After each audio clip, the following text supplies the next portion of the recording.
Imagine पहले test में 337 run से हार मिले और दूसरे मैच में खराब अंपायरिंग की वजह से भी तुम्हारी टीम हारने लगे। प्लेयर्स फ्रस्ट्रेशन में आ गए और ग्राउंड पर चीजें हीट अप होने लगी। इतना कि Indian spin wizard Harbhajan Singh Aussie legend Andrew cement से लड़ने लग गए। बात रेशियल डिस्क्रिमिनेशन तक पहुंच गई।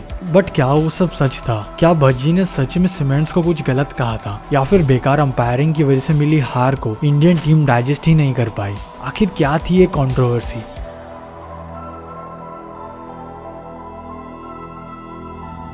The Monkey Gate Scandal।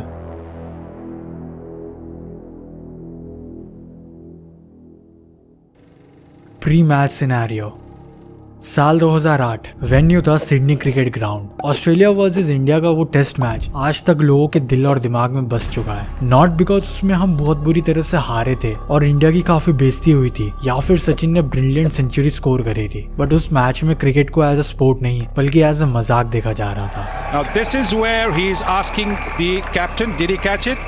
And then he says yes. Well, why don't you ask the batsman then? वो टेस्ट मैच आज भी one of the most controversial test matches में से एक माना जाता है, इतना कि उस पे एक अलग वीडियो बन सकता है, लॉल। बट उस मैच के एक पर्टिकुलर इंसिडेंट ने बाकी सभी कारनामों पे एक पर्दा सा डाल दिया था। One of the biggest controversy, the monkey gate scandal. अब कहानी बताने से पहले उस मैच की समरी देखते हैं। ऑस्ट्रेलिया फर्स्ट इनिंग्स में 463 पर ऑल आउट हो गई और इंडिया अपनी फर्स्ट इनिंग्स में 532 पर ऑल आउट हो गई, और फिर सेकंड इनिंग्स में ऑस्ट्रेलिया ने 401 फॉर 7 स्कोर करके डिक्लेयर कर दिया, जिसके जवाब में इंडिया 210 पर ऑल आउट हो गई और ऑस्ट्रेलिया वो मैच 122 रन से जीत गई।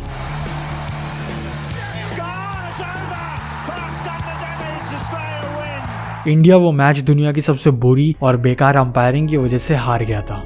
Meaning of monkey gate. Sydney match में बेकार अंपायरिंग के साथ एक और फेमस इंसिडेंट हुआ, जिसे हम लोग मंकी गेट स्कैंडल के नाम से जानते हैं, क्योंकि वो मैच टीम इंडिया काफी बुरी तरह से हार रही थी और कुछ हद तक वो अनफेयर था बिकॉज ऑफ अंपायरिंग। इसी वजह से मैच के दौरान इंडिया के फॉर्मर स्पिनर हरभजन सिंह और farmer and let Aussie cricketer Andrew cements की बातों बातों में ही नोकझोंक हो गई और मैच के बाद हरभजन सिंह पर यह आरोप लगाया गया कि उन्होंने सिमेंट्स पर एक रेशियल कमेंट पास किया, referring to him as monkey, जिस वजह से आगे जाके बहुत बड़ी कंट्रोवर्सी भी क्रिएट हुई थी। The incident. एमसीजी में हुए पहले टेस्ट में 337 रनों के बड़े मार्जिन से हारने के बाद अनिल कुंबले की कैप्टनसी में team India Sydney test match खेलने के लिए उतरी। हालांकि वो मैच शुरू से ही खराब अंपायरिंग की वजह से विवादों से भरा हुआ था। You either cheat or you don't. It's very simple. That's what it is. It's cheating.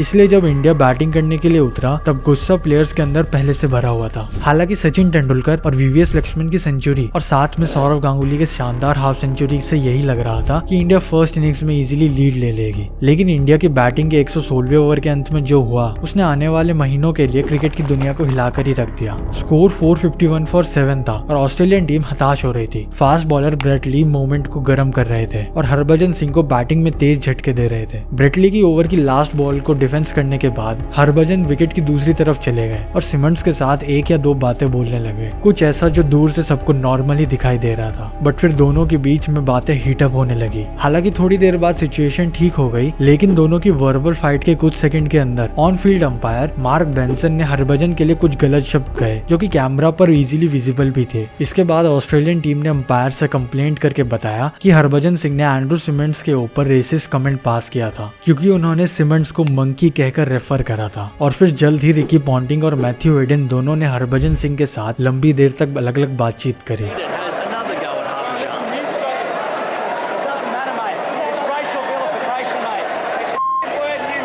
दूसरे एंड पर सचिन तेंदुलकर थे, जो पूरे इंसिडेंट को अपनी आंखों के आगे होते हुए देख रहे थे। How did the teams react? एक तरफ जहां ऑस्ट्रेलिया की टीम में अफरा तफरी हो रही थी, वहीं दूसरी तरफ हरभजन और सचिन दोनों श्योर थे कि सिमंड्स पर किसी भी तरह का रेसिस्ट अब्यूज नहीं किया गया था। ऑस्ट्रेलियन क्राउड गुस्से में था और रेशियल अब्यूज के लिए हरभजन सिंह के खिलाफ आरोप लगाने का फैसला किया। ये गुस्सा ग्राउंड के अंदर मैच में भी दिखाई दिया था, क्योंकि ऑस्ट्रेलियन टीम ने मैच खत्म होने के बाद इंडियन कैप्टन अनिल कुंबले से हाथ मिलाने से मना कर दिया था। हालांकि एडम गिलक्रिस्ट ने बाद में कंफर्म किया कि ऑस्ट्रेलियन प्लेयर्स मैच खत्म होने के बाद इंडियन प्लेयर्स के ड्रेसिंग रूम में गए थे और वहां उन्होंने उनसे हाथ मिलाया था। ICC reaction.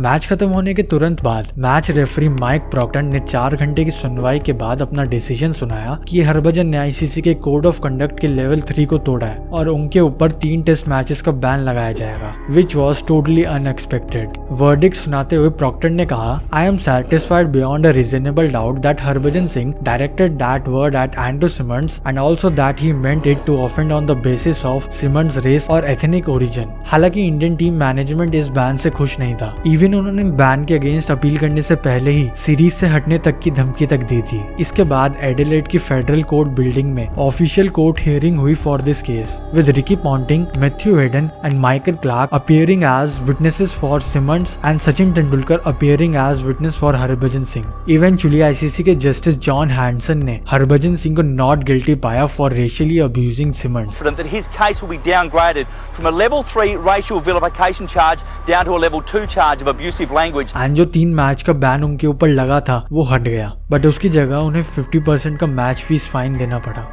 Were these allegations true? कोई प्रॉपर एविडेंस ना होने की वजह से कोर्ट ने इस केस को डिसमिस कर दिया था। एंड टू बी ऑनेस्ट, आज तक किसी को नहीं पता कि हरभजन ने सच में सिमंड्स को रेशियल अब्यूज करा भी था या नहीं, जबकि एक साइड इंडिया ने हमेशा से यही कहा है कि रेशियल अब्यूज कभी हुआ ही नहीं था। वो बज्जी ने जो बोला था वो सिर्फ बज्जी, मुझे और आप लोगों को पता होगा। वो एंड्रू सिमंड्स मंकी गेटी करता गया और वो असली बात समझा ही नहीं। वहीं ऑसीज अपनी बात पर अड़े रहे कि सिमंड्स के साथ रेसिज्म हुआ था और वे कोर्ट के फैसले से नाखुश भी थे।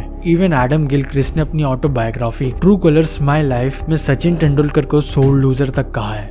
थिंग्स सेटल्ड और नॉट, सब इश्यूज बाद में सेटल डाउन हो गए और कहीं ना कहीं आईपीएल ने ये करने में सबसे बड़ा इंपॉर्टेंट पार्ट प्ले किया है। हरभजन और सिमंड्स दोनों आईपीएल में सेम फ्रेंचाइज मुंबई इंडियंस के लिए खेलने लग गए और तब से दोनों ने 2008 के इस इंसिडेंट को पीछे छोड़कर अपने गेम पर फोकस किया है। हालांकि सिमंड्स काफी टाइम तक हिंट्स देते रहे कि वे उस रेशियल अब्यूज इंसिडेंट से काफी अफेक्ट हुए थे और उन्होंने अब तक हरभजन को माफ नहीं किया है। वेल, उस दिन क्या हुआ इस बात की सच्चाई बस सिमंड्स और हरभजन ही जानते थे और अब एंड्रू सिमंड्स हमारे बीच नहीं रहे। RIP legend. Thanks for watching.